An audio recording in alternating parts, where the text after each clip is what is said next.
వానప్రస్థ, సన్యాసి. 4 స్టేజ్‌లు. ఇయన్నీ ధర్మాలు. హ్మ్. ఎవరికేవి?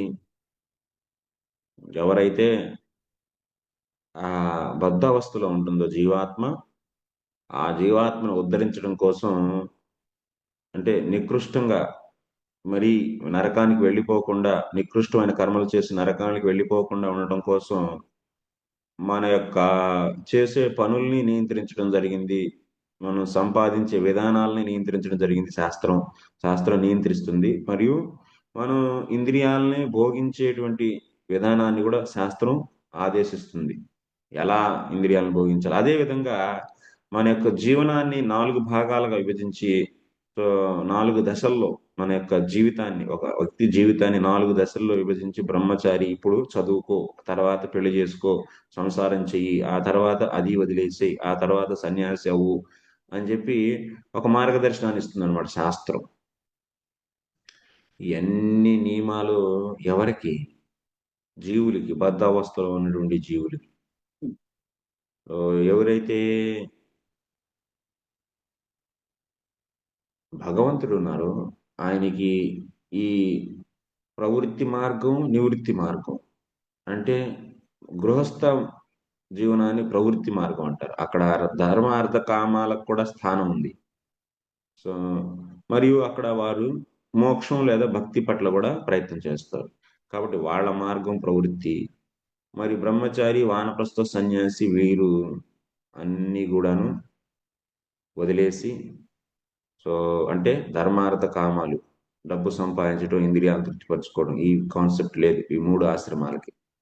వాళ్ళు నిరంతరం ఆధ్యాత్మిక ఉన్నతి, అంటే మోక్షం పొందడానికో లేదా భక్తిని పొందడానికో ప్రయత్నం చేస్తారు. వీరికి ఉన్నటువంటి నియమాలు, బ్రహ్మచారి నియమాలు. సో ఈ నియమాలు ఎవరికి? మనకి, సాధకులకి. భగవంతుడిని కనుక చూస్తే ఆయన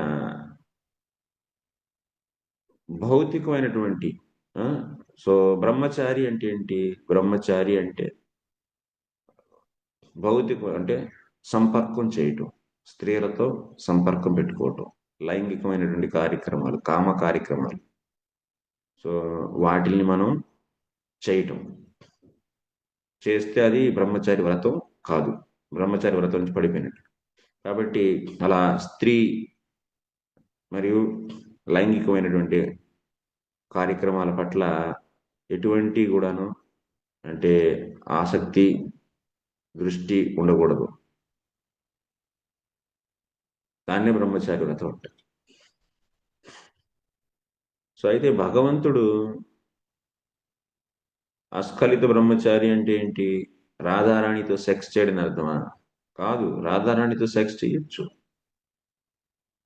ఆయన భౌతికంగా ఏ స్త్రీని ఆశ్రయించలే.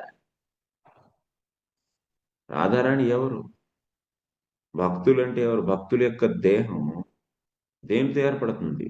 భగవంతుడి యొక్క స్వరూప శక్తి. ఆయన శక్తిని ఎంజాయ్ చేస్తున్నాడు. మనం ఏం చేస్తున్నాం? జీవాత్మ అయి ఉండి మనల్ని మనం శరీరం అని చెప్పి వేరే శరీరాన్ని కోరుకుంటున్నాం. ఇప్పుడు ఒక స్త్రీ శరీరం నీ శరీరమా? కాదు కదా. నువ్వు వేరే శరీరంతో నువ్వు ఎంజాయ్ చేస్తున్నావు. సో ఈ కాన్సెప్ట్ భగవంతుడిలో లేదు.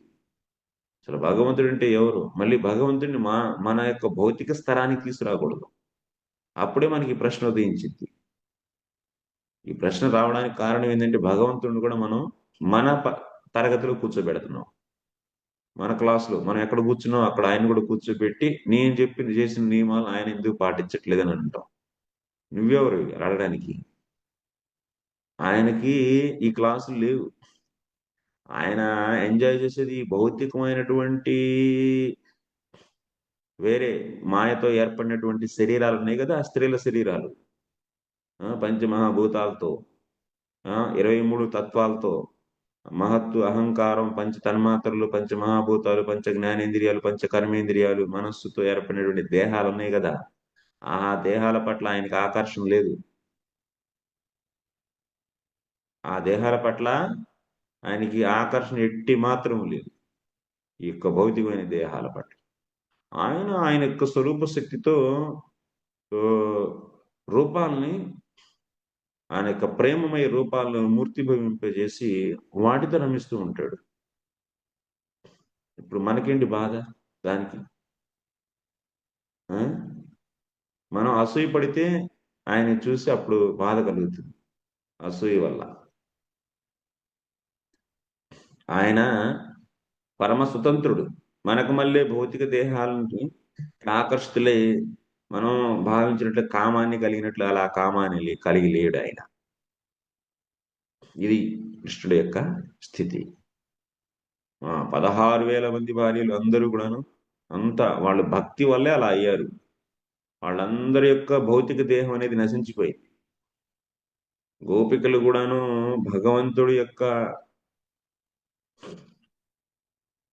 భక్తి చేయటం వల్ల భగవంతుడి పట్ల, భగవంతుడితో సంభోగం చేయాలంటే సాధారణ భౌతిక దేహంతో వెళ్ళి సంభోగం చేయగలుగుతావా? లేదు. భగవంతుడిని నువ్వు స్పర్శించాలంటే భౌతిక దేహంతో స్పర్శించగలుగుతావా? లేదు. ఎవరైతే విపరీతమైన భక్తి చేసి విరహంతో తప్పించిపోతారో అప్పుడు ఆ భౌతిక దేహంలో ఉన్న భౌతికత మొత్తం నశించిపోతుంది. నశించిపోయి ఆధ్యాత్మికంగా మారిన దేహాలే భౌతిక దేహాన్ని అక్కడ వదిలేసి ఆధ్యాత్మిక దేహంతోనే వెళ్తారు. ఆ ఆధ్యాత్మిక దేహం కూడా ఎవరిచ్చారు నీకు? ఆయన యొక్క స్వరూప శక్తితో ప్రకటన అవుతుంది అది. ఎప్పుడైతే భక్తితో తీవ్రంగా మనం విరహాన్ని భావిస్తాము.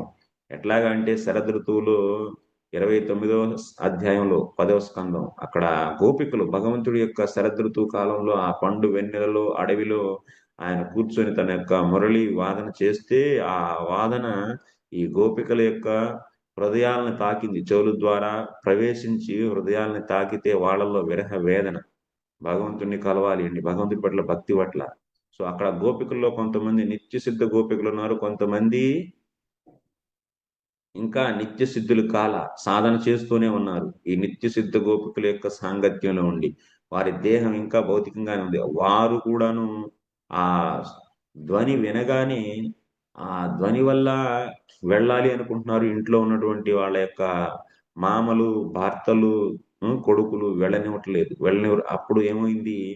ఆ విరహంతో అయ్యో అంటే నిత్య సిద్ధ గోపికల యొక్క సాంగత్యంలో ఉన్నటువంటి ఈ సాధన సిద్ధ గోపికలు విరహాన్ని ఫీల్ అయ్యి విరహాన్ని ఫీల్ అవటం వల్ల కానీ ఎందుకంటే వెళ్ళనివ్వట్లేదు. ఇంకా ఇంకా ఆ విరహ అగ్ని పెరిగిపోయి ఆ అగ్నితో ఆ భౌతిక దేహం పూర్తిగా నశించిపోయి అప్పుడు భగవంతుడి కృప వల్ల ఆ యొక్క ఆధ్యాత్మిక దేహంతో అంటే మారిపోయింది. ఏ విధంగా అయితే లోహాన్ని అయస్కాంతం దగ్గర తీసుకొచ్చి దాన్ని రుద్దుతూ ఉంటే లోహం అయస్కాంతంగా మారిపోతుందో అప్పుడే అదే విధంగా ఎప్పుడైతే భగవంతుడి యొక్క ఆ యొక్క కలవాలి, ఆయన్ని కలవాలి అనే ఆ భక్తితో విరహంతో ఎవరైతే తప్పించిపోతారో అప్పుడు ఆ యొక్క శరీరంలో ఉన్నటువంటి భౌతికత అంతా పోయి అప్పుడు వాళ్ళ తండ్రులు, వాళ్ళ యొక్క మామలు, వారి యొక్క భర్తలు ఎవరు కూడాను వీళ్ళని చూడలేనటువంటి స్థితి భగవంతుడే తన యొక్క యోగమాయ శక్తి ద్వారా కలిగిస్తే అప్పుడు వీడు కూడాను ఆ ఆధ్యాత్మిక దేహంతోనే భగవంతుడి వద్దకి వెళ్ళి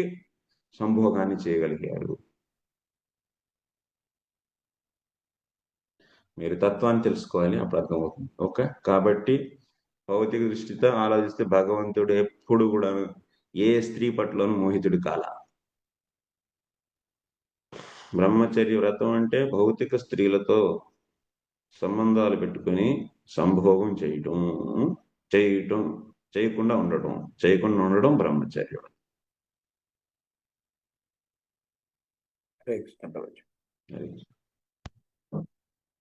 వేరు బాబు.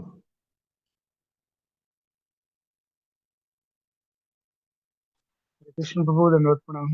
రామ్ ప్రభు. हाँ।